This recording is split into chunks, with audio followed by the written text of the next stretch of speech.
Hi all, I+ training സൊല്യൂഷൻസിൻ്റെ പുതിയൊരു ക്ലാസ്സിലേക്ക് സ്വാഗതം. അപ്പം നമ്മളിന്ന് കണ്ടിന്യൂ ചെയ്യുന്നത് സെറ്റ് കെമിസ്ട്രിയുടെ പ്രീവിയസ് ഇയർ എക്സാമിന് നടന്ന കുറച്ച് ക്വസ്റ്റ്യൻസിൻ്റെ ഒരു ക്വസ്റ്റ്യൻ ഡിസ്കഷൻ സെഷനാണ്. അപ്പോൾ ഇന്നത്തെ ഫസ്റ്റ് ചോദ്യത്തിലോട്ട് പോവാം. The carbon dioxide molecule has 4 normal modes of vibration, namely symmetry stretching, antisymmetric stretching and doubly degenerate bending. Identify the correct statement among the following. അപ്പോൾ ഇവിടെ നമ്മുടെ ചോദ്യത്തിൽ തന്നിട്ടുള്ളത് എന്താണ്? ചോദ്യത്തിൽ പറഞ്ഞിട്ടുള്ളത് കാർബൺ ഡയോക്സൈഡിന് 4 normal modes of vibrations possible ആണ്. ഏതൊക്കെയാണെന്ന് പറഞ്ഞിട്ടുണ്ട്? Symmetric stretching, asymmetric stretching, then 2 doubly degenerated ആയിട്ടുള്ള ബെൻഡിങ്, ഒരു symmetric stretching, asymmetric stretching, 2 bending. അങ്ങനെ 4 ഡിഫറെൻറ്റ് ടൈപ്സ് ഓഫ് വൈബ്രേഷൻസ് ആണ് കാർബൺ ഡയോക്സൈഡിന് പോസിബിൾ ആയിട്ടുള്ളതെന്ന് പറഞ്ഞിട്ടുണ്ട്. എന്നിട്ട് നമ്മളോട് ചോദിച്ചിരിക്കുകയാണ്, ഇവിടെ 4 സ്റ്റേറ്റ്മെന്റ് തന്നിട്ടുണ്ട്, ഇതുപോലെ തന്നിട്ടുണ്ട്. സിമെട്രിക് സ്ട്രെച്ചിങ്ങിനെ നമ്മൾ ν1, ദെൻ അസിമെട്രിക് സ്ട്രെച്ചിങ്ങിനെ ν2, ബെൻഡിങ്ങിനെ ν3 എന്നുമാണ് റെപ്രസെന്റ് ചെയ്തിട്ടുള്ളത്. എന്നിട്ട് ഇതുമായിട്ട് റിലേറ്റ് ചെയ്തിട്ട് 4 സ്റ്റേറ്റ്മെന്റ് തന്നിട്ടുണ്ട്. അതിൽ കറക്റ്റ് ആയിട്ടുള്ള സ്റ്റേറ്റ്മെന്റ് തിരഞ്ഞെടുക്കാനാണ് പറഞ്ഞിരിക്കുന്നത്. അപ്പോൾ സ്റ്റേറ്റ്മെന്റ്സ് എല്ലാം നിങ്ങളൊന്ന് ചെക്ക് ചെയ്തേ. ν1 is Raman active and ν2 and ν3 is IR active. Then ν1 is in IR active and ν2 and ν3 is Raman active. Option സിയിൽ പറയുന്നു all the 3 are Raman active and none of is infrared active. And option ഡിയിൽ പറയുന്നു ν1 and ν2 are Raman active and ν2 and ν3 are IR active. Okay, അപ്പോൾ ഇതിൽ ഏതൊക്കെയാണ് correct ആയിട്ടുള്ള statement എന്ന് നമുക്ക് തിരഞ്ഞെടുക്കണം. ഓക്കെ, അപ്പോൾ ആദ്യം നിങ്ങൾക്ക് സിമെട്രിക് സ്ട്രെച്ചിങ് എന്താണ്, അസിമെട്രിക് സ്ട്രെച്ചിങ് എന്താണ്, ബെൻഡിങ് എന്താണ് എന്നുള്ളത് അറിയാമല്ലോ. സിമെട്രിക് സ്ട്രെച്ചിങ് ആകുമ്പോൾ ഞാനിപ്പോൾ ഈ ഒരു പെന്നിനെ ഇങ്ങോട്ട് എത്ര സ്ട്രെച്ച് ചെയ്യുന്നോ ഇങ്ങോട്ടും അത്രയും തന്നെ സ്ട്രെച്ച് ചെയ്യുന്നുണ്ടെങ്കിൽ നമ്മൾ അതിനെ സിമെട്രിക് സ്ട്രെച്ചിങ് എന്ന് പറയും. ഇതാ ഇവിടെ കാണിച്ചിരിക്കുന്ന പോലെ ഇങ്ങോട്ട് എത്ര സ്ട്രെച്ച് ചെയ്യുന്നോ അങ്ങോട്ടും അത്രയും സ്ട്രെച്ച് ചെയ്യുകയാണെങ്കിൽ അതിനെ സിമെട്രിക് സ്ട്രെച്ചിങ് എന്ന് പറയും. ഇനി അസിമെട്രിക് സ്ട്രെച്ചിങ് എന്ന് പറയുമ്പോഴത്തേനും ഞാൻ ഈ സെൻറ്ററിൽ നിന്ന് ഈ സൈഡിനെ ഇങ്ങോട്ട് സ്ട്രെച്ച് ചെയ്യിക്കുന്നു, ഈ സൈഡിനെ ഞാൻ ഇങ്ങോട്ടും സ്ട്രെച്ച് ചെയ്യിക്കുന്നു. ഓക്കെ, അതായത് ഇവിടെ കൊടുത്തിരിക്കുന്ന പോലെ ഇതിനെ ഞാൻ അങ്ങോട്ട് നല്ല രീതിയിൽ സ്ട്രെച്ച് ചെയ്യുന്നു, ഇവിടോട്ട് ഇച്ചിരിയെ സ്ട്രെച്ച് ചെയ്യുന്നുള്ളൂ. അങ്ങനെയാണെന്നുണ്ടെങ്കിൽ നമുക്ക് അതിനെ അസിമെട്രിക് സ്ട്രെച്ചിങ് എന്ന് പറയാം. ഓക്കെ, ഇനി ബെൻഡിങ് എന്ന് പറയുമ്പോഴത്തേനും നമ്മൾ എന്താ ചെയ്യുന്നത്? ഇപ്പം ബെൻഡ് ചെയ്യിക്കുന്നു എന്ന് ഓർത്താൽ മതി. ബെൻഡ് ചെയ്യിക്കുന്നു, ഇവിടെ റെപ്രസെന്റ് ചെയ്തിരിക്കുന്ന പോലെ ഒരു ആങ്കിൾസിൽ വ്യത്യാസം വരുന്ന രീതിയിൽ അവിടെ ചേഞ്ചസ് കൊണ്ടുവരുന്നു. അതാണ് ബെൻഡിങ്. ബെൻഡിങ് നടക്കുമ്പോൾ അവിടെ ആംഗിൾസിൽ ഡിഫറൻസ് വ്യത്യാസം വരുന്നു. ഓക്കെ, അപ്പോൾ സ്ട്രെച്ചിങ് വൈബ്രേഷൻസിൽ തന്നെ സിമെട്രിക് സ്ട്രെച്ചിങ്ങും അസിമെട്രിക് സ്ട്രെച്ചിങ്ങും സിയോയുടെ കേസിൽ പോസിബിൾ ആണ്. അതുപോലെ തന്നെ ബെൻഡിങ് വൈബ്രേഷൻസ്, അതായത് ആംഗിൾസിൽ വ്യത്യാസം വരുന്ന രീതിയിലുള്ള വൈബ്രേഷൻസ്, ബെൻഡിങ് വൈബ്രേഷൻസ് പോസിബിൾ ആണ്. ഓക്കെ, ഇങ്ങനെ 4 type of normal modes of vibration ആണ് കാർബൺ ഡയോക്സൈഡിന്റെ കേസിൽ പോസിബിൾ ആയിട്ടുള്ളത്. ഓക്കെ, ഇനി നമുക്ക് ഒരു കാര്യം പഠിച്ചിട്ടുണ്ട്, മ്യൂച്വൽ എക്സ്ക്ലൂഷൻ പ്രിൻസിപ്പിൾ എന്ന് പറഞ്ഞിട്ടുള്ള ഒരു കാര്യം പഠിച്ചിട്ടുണ്ട്. എന്തായിരുന്നു മ്യൂച്വൽ എക്സ്ക്ലൂഷൻ പ്രിൻസിപ്പിളിൽ നമ്മൾ പഠിച്ചത്? ഒരു സെൻറ്റർ ഓഫ് സിമെട്രി ഉള്ള മോളിക്യൂൾ ആണെന്നുണ്ടെങ്കിൽ അവിടെ IR ആക്റ്റീവ് ആയിട്ടുള്ള വൈബ്രേഷൻസ് എല്ലാം തന്നെ രാമൻ ഇനാക്റ്റീവ് ആയിരിക്കും. അതുപോലെ തന്നെ IR ഇനാക്റ്റീവ് ആയിട്ടുള്ള വൈബ്രേഷൻ ആണെന്നുണ്ടെങ്കിൽ അത് രാമൻ ആക്റ്റീവ് ആകും. ഒരു സെയിം വൈബ്രേഷൻ തന്നെ ഒരിക്കലും IR ആക്റ്റീവും രാമൻ ആക്റ്റീവും കൂടെ ആവത്തില്ല എന്ന് നമ്മൾ പഠിച്ചിട്ടുണ്ട് അല്ലേ. ഇത് പക്ഷേ ആരുടെ കേസിലേ പറ്റുള്ളൂ?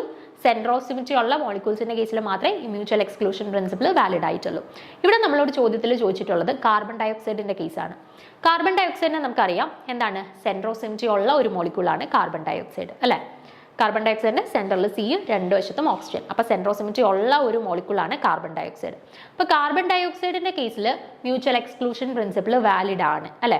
അപ്പോൾ മ്യൂച്വൽ എക്സ്ക്ലൂഷൻ പ്രിൻസിപ്പിൾ വാലിഡ് ആണെന്നുണ്ടെങ്കിൽ കാർബൺ ഡയോക്സൈഡിന്റെ കേസിൽ IR ആക്റ്റീവ് ആയിട്ടുള്ള വൈബ്രേഷൻസ് എപ്പോഴും രാമൻ ഇനാക്റ്റീവ് ആയിരിക്കും, IR ഇനാക്റ്റീവ് ആയിട്ടുള്ള വൈബ്രേഷൻസ് രാമൻ ആക്റ്റീവ് ആയിരിക്കും. അതായത് IR ആക്റ്റീവ് ആയിട്ടുള്ള വൈബ്രേഷൻസും രാമൻ ആക്റ്റീവ് ആയിട്ടുള്ള വൈബ്രേഷൻസും എല്ലാം വ്യത്യസ്ത തരം വൈബ്രേഷൻസ് ആയിരിക്കും അല്ലേ. അതല്ലേ നമ്മുടെ മ്യൂച്വൽ എക്സ്ക്ലൂഷൻ പ്രിൻസിപ്പിളിന്റെ ആ ഒരു ബേസ് എന്ന് പറയുന്നത്. അപ്പോൾ ഇവിടെ CO2 mutual exclusion principle obey ചെയ്യുന്ന മോളിക്യൂളാണ്. അതുകൊണ്ട് തന്നെ IR ആക്റ്റീവ് ആയിട്ടുള്ള മോളിക്യൂൾസും രാമൻ ആക്റ്റീവ് ആയിട്ടുള്ള മോളിക്യൂൾസും വ്യത്യസ്ത തരം മോളിക്യൂൾസ് ആയിരിക്കും. ഓക്കെ, വ്യത്യസ്ത തരം വൈബ്രേഷൻസ് ആയിരിക്കും IR ആക്റ്റീവ് ആയിട്ടുള്ളതും രാമൻ ആക്റ്റീവ് ആയിട്ടുള്ളതും. ഓക്കെ, ഇത്രയും കാര്യങ്ങൾ ക്ലിയർ ആണല്ലോ. ഇനി എന്താണ് IR ആക്റ്റീവ് ആകാനായിട്ടുള്ള കണ്ടീഷൻ, എന്താണ് രാമൻ ആക്റ്റീവ് ആവാനായിട്ടുള്ള കണ്ടീഷൻ? ഓക്കെ, നോക്കിക്കേ, നമുക്കറിയാം ചേഞ്ച് ഇൻ ഡൈപോൾ മൊമെന്റ് കാണിക്കുന്നുണ്ടെന്നുണ്ടെങ്കിൽ അത് IR ആക്റ്റീവ് ആയിരിക്കും. ഓക്കെ, ചേഞ്ച് ഇൻ ഒരു molecule change in dipole moment ഉണ്ടെന്നുണ്ടെങ്കിൽ അത് IR ആക്റ്റീവ് ആയിരിക്കും. ഇപ്പം നിങ്ങൾ നോക്കിക്കേ, CO2ന്റെ കേസിൽ സിമെട്രിക് സ്ട്രെച്ചിങ് നടത്തുക. അപ്പോൾ സിമെട്രിക് സ്ട്രെച്ചിങ് നടത്തുമ്പോൾ ഞാൻ ഇങ്ങോട്ട് എത്ര സ്ട്രെച്ച് ചെയ്യുന്നു അത്രയും തന്നെയാണ് ഇങ്ങോട്ടും ഞാൻ സ്ട്രെച്ച് ചെയ്തിരിക്കുന്നത് അല്ലേ. അപ്പം രണ്ടിടത്തോട്ടും ഒരേപോലെയാണ് സ്ട്രെച്ച് ചെയ്തിരിക്കുന്നതെങ്കിൽ അവിടെ ഒരു ചേഞ്ച് ഇൻ ഡൈപോൾ മൊമെന്റ് ഉണ്ടോ? ഇല്ല അല്ലേ. അപ്പോൾ സിമെട്രിക് സ്ട്രെച്ചിങ്ങിന്റെ കേസിൽ അവിടെ ഒരു ചേഞ്ച് ഇൻ ഡൈപോൾ മൊമെന്റ് ഇല്ല. ഓക്കെ, അപ്പോൾ ചേഞ്ച് ഇൻ ഡൈപോൾ മൊമെന്റ് ഇല്ലെങ്കിൽ അത് IR ഇനാക്റ്റീവ് ആയിരിക്കും അല്ലേ. ഇപ്പോൾ rule of mutual exclusion principle അനുസരിച്ചിട്ട് IR ഇനാക്റ്റീവ് ആയതുകൊണ്ട് രാമൻ ആക്റ്റീവ് ആയിരിക്കും. ഓക്കെ, അപ്പൊ നമുക്ക് ഒന്നാമത്തെ കാര്യം നമുക്ക് കിട്ടി. സിമെട്രിക് സ്ട്രെച്ചിങ് എന്ന് പറയുന്നത് രാമൻ ആക്റ്റീവ് ആണ്. സിമെട്രിക് സ്ട്രെച്ചിങ് എന്ന് പറയുന്നത് ν1 എന്ന് റെപ്രസെന്റ് ചെയ്തിരിക്കുന്നത്. അപ്പൊ ν1 എന്ന് പറയുന്നത് എന്താണ്? രാമൻ ആക്റ്റീവ് ആണ് എന്ന് കിട്ടി. ഇനി രണ്ടാമത്തെ നോക്കാം, അസിമെട്രിക് സ്ട്രെച്ചിങ്. ഓക്കെ, അസിമെട്രിക് സ്ട്രെച്ചിങ്ങിന്റെ കേസ് നോക്കാം. അസിമെട്രിക് സ്ട്രെച്ചിങ്ങിന്റെ കേസിൽ ഞാൻ ഇങ്ങോട്ട് എത്ര സ്ട്രെച്ച് ചെയ്യുന്നോ അത്രയും വല്ല ഇങ്ങോട്ട് സ്ട്രെച്ച് ചെയ്തിരിക്കുന്നത് അല്ലേ. അതുകൊണ്ട് തന്നെ അവിടെ ഒരു ചേഞ്ച് ഇൻ ഡൈപോൾ മൊമെന്റ് ഉണ്ട്. ഇങ്ങോട്ടുള്ളതും ഡിഫറെന്റ് ആയതുകൊണ്ട് തന്നെ അവിടെ ഒരു ചേഞ്ച് ഇൻ ഡൈപോൾ മൊമെന്റ് ഉണ്ട്.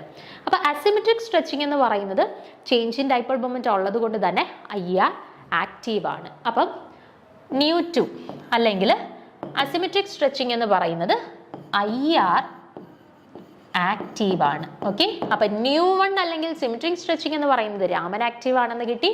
ν2 അല്ലെങ്കിൽ അസിമെട്രിക് സ്ട്രെച്ചിങ് എന്ന് പറയുന്നത് IR ആക്റ്റീവ് ആണെന്നും കിട്ടി. ഓക്കെ, ഇനി ബെൻഡിങ് നടക്കുന്ന സമയത്ത്, മോളിക്യൂൾസിൽ ബെൻഡിങ് നടക്കുന്ന സമയത്തും യൂഷ്വലി അവിടെ എന്ത് നടക്കും? ഡൈപോൾ മൊമെന്റിന് ഒരു ചേഞ്ച് ഉണ്ടാവും അല്ലെ. അപ്പൊ ഇങ്ങോട്ടാണ് ബെൻഡ് ചെയ്യുന്നതെങ്കിൽ ഇങ്ങോട്ടാണ് ബെൻഡ് ചെയ്തിരിക്കുന്നത് അല്ലെ. അപ്പൊ ഈക്വൽ ആൻഡ് ഓപ്പോസിറ്റ് അല്ല. അപ്പം ഒരു നെറ്റ് ഡൈപോൾ മൊമെന്റ് ഉണ്ട്, അല്ലെങ്കിൽ ഒരു change in dipole moment usually ബെൻഡിങ്ങുമായിട്ട് associate ചെയ്തിട്ട് അവിടെ കാണും. അപ്പൊ ബെൻഡിങ് നടക്കുന്ന സമയത്ത് there should be A change in dipole moment. ഒരു ഡൈപോൾ മൊമെന്റിന് ഒരു ചേഞ്ച് ഉണ്ട്. ഡൈപോൾ മൊമെന്റിന് ചേഞ്ച് ഉള്ളത് കൊണ്ട് തന്നെ ബെൻഡിങ് എന്താണ്? IR ആക്റ്റീവ് ആണ്. അപ്പൊ ν3 അല്ലെന്നുണ്ടെങ്കിൽ ബെൻഡിങ് എന്ന് പറയുന്നത് എന്താണ്? IR ആക്റ്റീവ് ആണ്. അങ്ങനെയാണെന്നുണ്ടെങ്കിൽ നമ്മുടെ സ്റ്റേറ്റ്മെന്റ് അനുസരിച്ചിട്ട് നമുക്ക് കിട്ടിയത് എന്താണ്? ν1 എന്ന് പറയുന്നത് രാമൻ ആക്റ്റീവ് ആണ്, ν2ഉം ν3യും എന്താണ്? IR ആക്റ്റീവ് ആണ്. ഓക്കെ, അപ്പൊ അങ്ങനെ വരുന്ന ഓപ്ഷൻ ഏതാണെന്നൊന്ന് നോക്കിക്കേ. ν1 Raman active and ν1 is Raman active and ν2 and ν3 is IR active. അതായത് സിമെട്രിക് സ്ട്രെച്ചിങ് എന്ന് പറയുന്നത് രാമൻ ആക്റ്റീവും അസിമെട്രിക് സ്ട്രെച്ചിങ്ങും ബെൻഡിങ്ങും IR ആക്റ്റീവും. ഓക്കെ ആണല്ലോ. അപ്പം ഈ ഒരു ചോദ്യത്തിൽ carbon dioxide molecule Raman active IR active ഇത്രയും കാര്യങ്ങളാണ് നമ്മുടെ ചോദ്യത്തിലുള്ള ക്ലൂസ്. ഓക്കെ, അപ്പൊ CO2 എന്ന് കേൾക്കുമ്പോഴും CO2 എന്ന് പറയുമ്പോൾ നമുക്കറിയാം ഒരു സെൻട്രോസിമിറ്റി ഉള്ള മോളിക്യൂളാണ്. ദെൻ രാമൻ ആക്റ്റീവ് IR ആക്റ്റീവൂടെ കമ്പൈൻ ചെയ്ത് വരുന്ന ചോദ്യമാകുമ്പോൾ usually mutual exclusion principle apply ചെയ്യേണ്ട ചോദ്യമായിരിക്കും. ദെൻ കാർബൺ ഡയോക്സൈഡിന്റെ കേസ് കൺസിഡർ ചെയ്യുമ്പോൾ അത് സെൻട്രോസിമിറ്റി ഉള്ള മോളിക്യൂൾ ആയതുകൊണ്ട് തന്നെ മ്യൂച്വൽ എക്സ്ക്ലൂഷൻ പ്രിൻസിപ്പിൾ ഒബേ ചെയ്യുന്നുണ്ട് കേട്ടോ.